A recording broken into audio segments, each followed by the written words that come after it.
Minutos damos la bienvenida al abogado David Fajardo. Él se pertenece al colectivo Yas Unidos y al Cabildo por el Agua. David, muy buenos días. Quisiéramos conocer cómo interpreta usted, con sus conocimientos jurídicos, el momento que vive el país tras la admisión de la demanda de inconstitucionalidad contra la reforma minera y energética. ¿Qué implica esto para varios territorios en el país que se muestran en resistencia?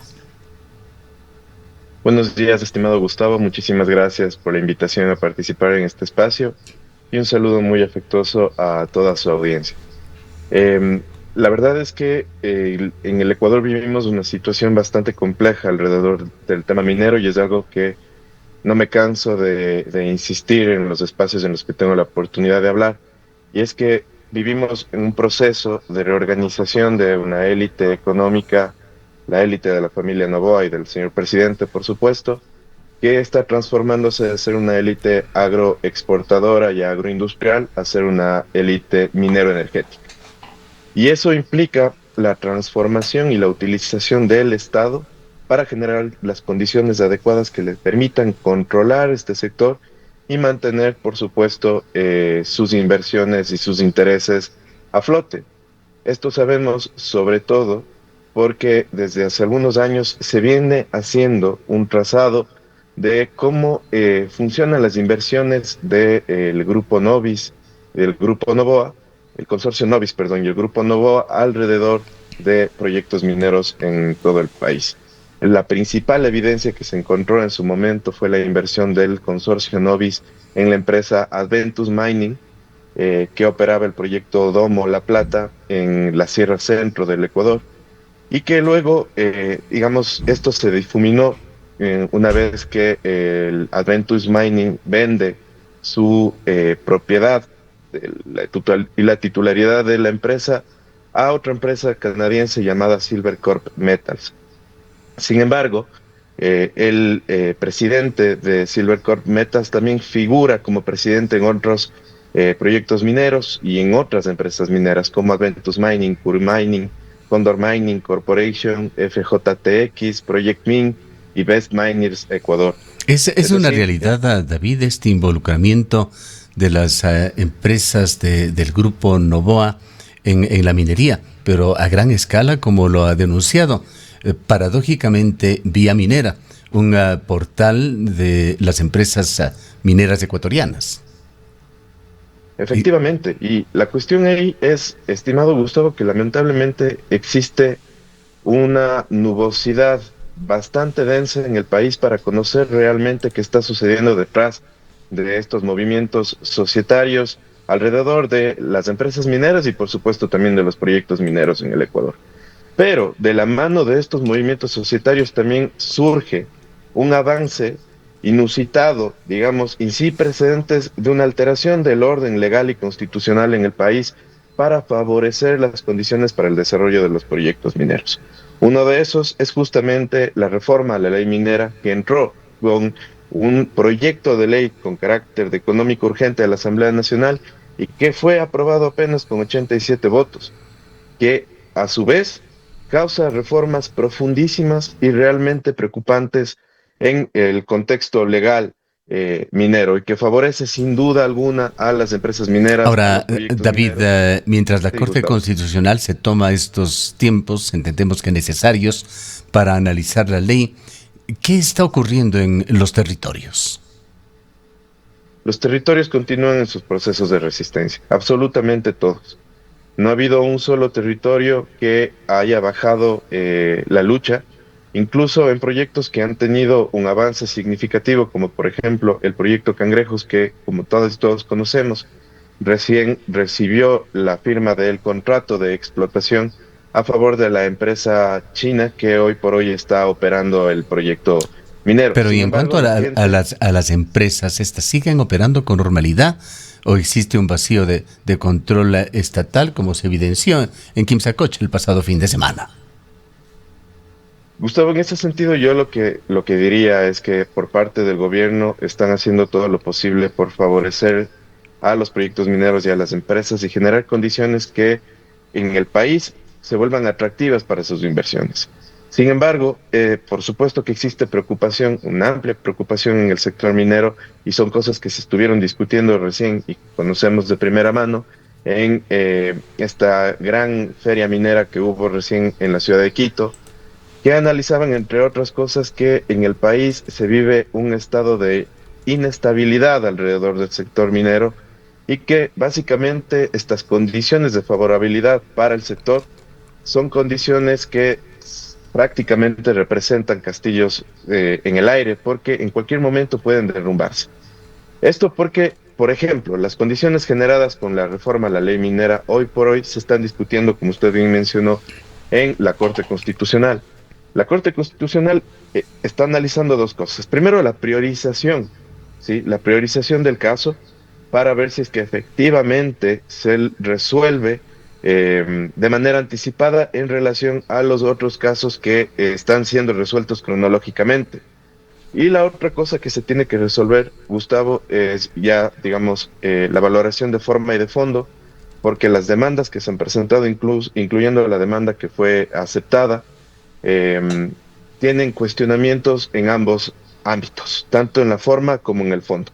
En la forma, entre otras cosas, porque no cumple, por ejemplo, el requisito de la consulta prelegislativa hacia pueblos y nacionalidades, y en el fondo porque existen un sinnúmero de alteraciones a la Carta Constitucional que representa una vulneración de derechos constitucionales a nivel, por supuesto, no solamente de pueblos y nacionalidades, sino de todo el país, incluyendo el sistema de competencias que existe en el Ecuador, principalmente con gobiernos locales. David, ¿qué análisis pragmático se ha hecho sobre el caso de este nuevo proyecto minero Cangrejos en el sur occidente de Ecuador, en la provincia de Loro? Se dice que es un proyecto que fue firmado, uno de los últimos actos oficiales hecho por la ex ministra Inés Manzano.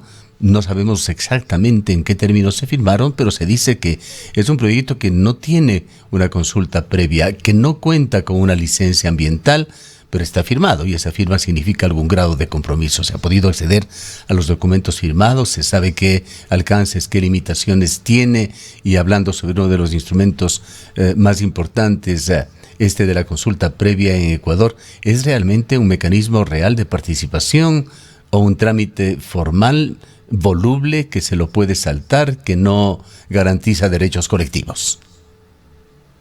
Muy bien, sobre el proyecto Cangrejos, lamentablemente existe un velo sobre la información que debería ser pública. Entre esas, el tema del expediente para la regularización ambiental por medio del cual se emite la licencia ambiental para la operación del proyecto. Recordemos que primero se emite la licencia y luego se firma el contrato de explotación. En este caso, ya se firmó el contrato de explotación, por lo tanto, debe existir licencia ambiental que habilite la etapa de explotación. Sin embargo, ni uno ni otro han sido posibles de acceso, sobre todo a las poblaciones que se verían afectadas en el caso de que efectivamente y finalmente inicie el proceso de extracción de minerales dentro del proyecto Cangrejos. Esto es gravísimo porque sin duda afecta a derechos constitucionales y a condiciones de vida concretas. Es decir, proyectos y planes de vida que se desarrollan en estos territorios y que giran alrededor de actividades económicas como por ejemplo la agricultura o incluso uno de los rubros económicos más importantes para el país, que es la exportación de camarón, entre otras cosas, por supuesto, estimado Gustavo. Y la otra cosa que nos queda claro es que sin duda se han vulnerado tanto el proceso de consulta ambiental como como el proceso de consulta previa, libre e informada, sobre todo para comunidades campesinas que habitan en las zonas aledañas al proyecto Cangrejos. Aquí me permito recordar que desde el año 2018 la consulta previa, libre e informada se aplica también para comunidades campesinas en el marco de que el Estado ecuatoriano reconoció los derechos campesinos y uno de ellos es el de la consulta previa, libre e informada. Eh, Lamentablemente, los gobiernos, no solamente este, pero principalmente este, han venido tratando de quitarle piso a la consulta previa, no solo como un mecanismo de participación, estimado Gustavo y estimado público, sino también como un mecanismo por medio del que las comunidades emiten su consentimiento. Es decir, no solamente es un proceso de consultar y obtener una opinión, sino es un proceso de consultar para obtener consentimiento que permite el desarrollo de los proyectos mineros. Por eso es que reivindicamos tanto este derecho desde los sectores que defendemos la naturaleza, los territorios, el agua. Sin embargo, por supuesto, vuelvo y repito, el gobierno ha tratado de convertirlo en un mero mecanismo de intercambio de información entre las comunidades, la empresa y el gobierno, desnaturalizando el objetivo real que debería tener un proceso de consulta previa. En la práctica, hablando de nuestra provincia, en la situación actual de incertidumbre, pues ese es el marco. ¿Cuáles son los principales impactos ambientales y sociales que se siguen observando en Azuay, en las zonas de recarga hídrica? Ahí es importante mencionar dos cosas. Gustavo, una cosa son los impactos relacionados, por supuesto, con la minería y otros que no están relacionados con la minería. Con la minería en términos sociales podemos seguir observando cómo esta dinámica de la ruptura de los tejidos sociales por parte de los proyectos y las empresas mineras siguen sucediendo. Hubo la denuncia por parte de la FOA recientemente de que la empresa minera anda distribuyendo un cuadernillo que contiene información modificada y destinada para, sobre todo, las niñeces y las adolescencias, con con el objetivo, ¿no?, de captar su interés y su atención hacia la minería. Eso significa que las intenciones y los intereses por parte de la empresa minera se mantienen en el territorio a pesar de que haya sido revocada la licencia ambiental. Por otro lado, sigue sucediendo este fenómeno de las puertas giratorias, es decir, cómo la empresa trata de captar funcionarios públicos para que efectivamente satisfagan intereses de la empresa minera y que luego funcionarios privados vayan a ser funcionarios públicos. Este fenómeno finalmente termina garantizando que los intereses de las empresas en la administración pública se cumplan, ¿no? Y esto es preocupante porque nos muestra una vez más que nuestro Estado y nuestra administración pública es muy susceptible a la captura corporativa por parte de empresas mineras. Pero ¿qué pasa? Por un lado, la relación con las empresas mineras. ¿Qué pasa con las organizaciones territoriales, las organizaciones ciudadanas? ¿Hay algún grado de comunicación? ¿Cómo evalúa usted la relación entre el gobierno central, sus oficinas en provincias como la de la Azuay, con estas organizaciones, Yas Unidos, Cabildo por el Agua, etcétera? ¿Hay algún grado de diálogo real o es un diálogo de sordos que permite que se siga por parte del gobierno con un modelo de imposición extractivista? ¿Cuál es la situación? El diálogo es nulo, estimado Gustavo, y además debemos mencionarlo con suma claridad.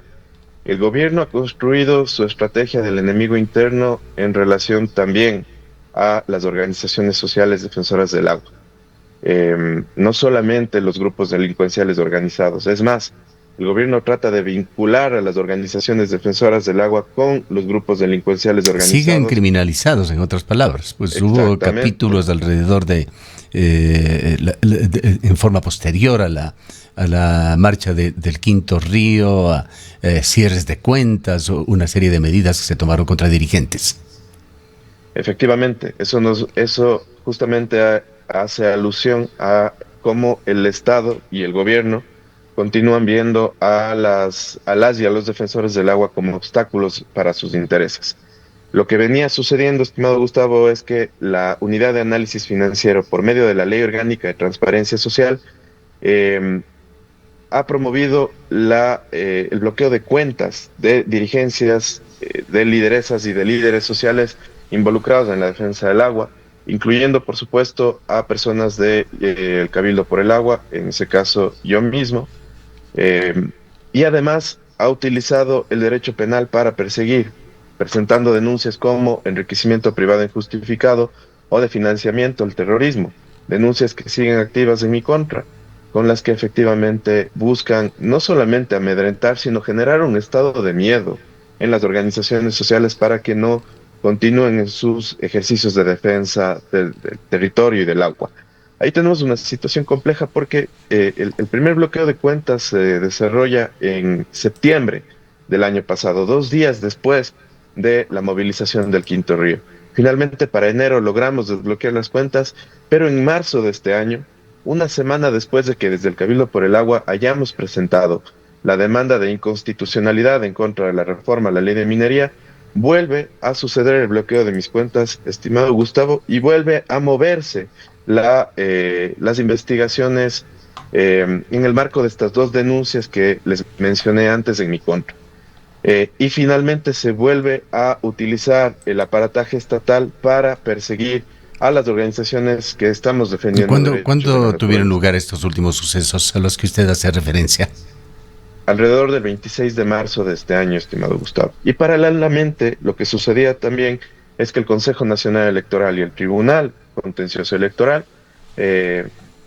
definían una multa de $18,000 en contra del colectivo Yas Unidos por haber registrado, digamos, de manera inadecuada, por decirlo de la mejor manera, 39 centavos de la campaña que se hizo a favor de la defensa del Yasuní.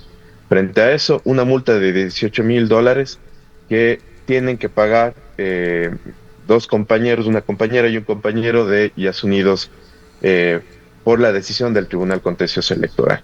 Es decir, no se utiliza únicamente el aparataje penal por medio del derecho penal y la fiscalía, no se utiliza únicamente a la UAFE, no se utiliza únicamente la criminalización financiera, sino también hay una criminalización que surge desde el Consejo Nacional Electoral, que no persigue, y esto vemos como un patrón, no persigue únicamente al colectivo Yas Unidos, sino que también ha sido utilizada para atacar a otros adversarios políticos que no se alineen con los intereses del gobierno. Vayamos a temas políticos, pues la política es un eje transversal.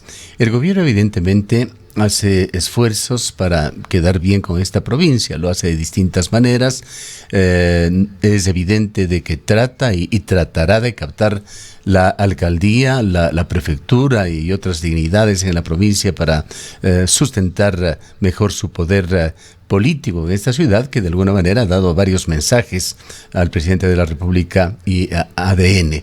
La pregunta que quisiera hacerle a usted como activista es ¿qué piensa sobre el papel que jugará la minería en las próximas elecciones seccionales, la minería y el agua? A ver, lo que yo considero, Gustavo, es que, y esto ya lo vemos sucediendo, es que los distintos sectores involucrados en la política electoral van a tratar de arrogarse los resultados de la defensa del agua de Quimsacocha. La victoria que obtuvimos con la movilización del Quinto Río, que sin duda deben ser atribuidos a los sectores sociales, sin, por supuesto, desmerecer la participación de gobiernos locales como el mismo municipio de Cuenca. Sin embargo, yo creo que las narrativas que van a ejercer los distintos actores locales van a ser esto, la de la defensa del agua, la de haber participado en la construcción del Quinto Río, la de haber detenido el proyecto minero Loma Larga en Quimsacocha.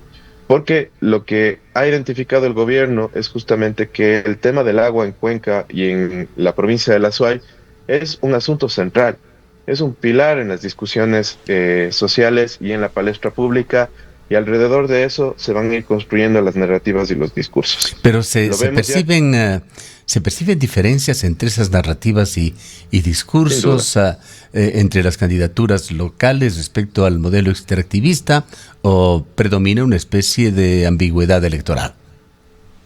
Existe ambigüedad electoral y alrededor de la minería siempre ha existido esta ambigüedad electoral. En el sentido de que, por ejemplo, uno de los discursos que siempre se dicen es, ¿no?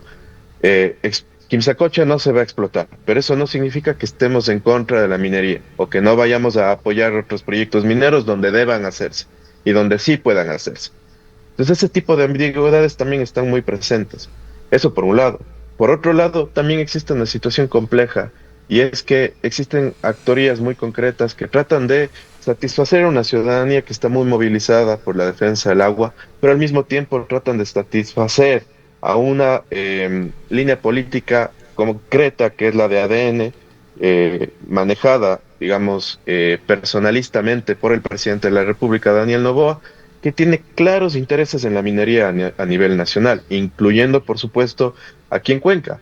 La cuestión, estimado Gustavo, es que estas narrativas van a entrar en conflicto durante la lid electoral y va a ser el momento en donde vamos a lograr exponer quienes finalmente sí tienen un compromiso real con la defensa del agua y quienes nada más están construyendo un discurso para tratar de llegar a un electorado y poder sumar votos a sus intereses electorales. ¿Hay Yo una creo que sí fiscalización existen. ciudadana que se esté dando, ya sea a través de sus o de otras organizaciones? ¿Qué mecanismos de control estaría activando la ciudadanía desde el Cabildo por el Agua y Asunidos y otras organizaciones para vigilar a empresas y autoridades? A ver, en épocas electorales es complejo desarrollar este tipo de mecanismos y además desde las organizaciones sociales entramos en el permanente debate de cuál es el rol que debemos cumplir en los contextos electorales.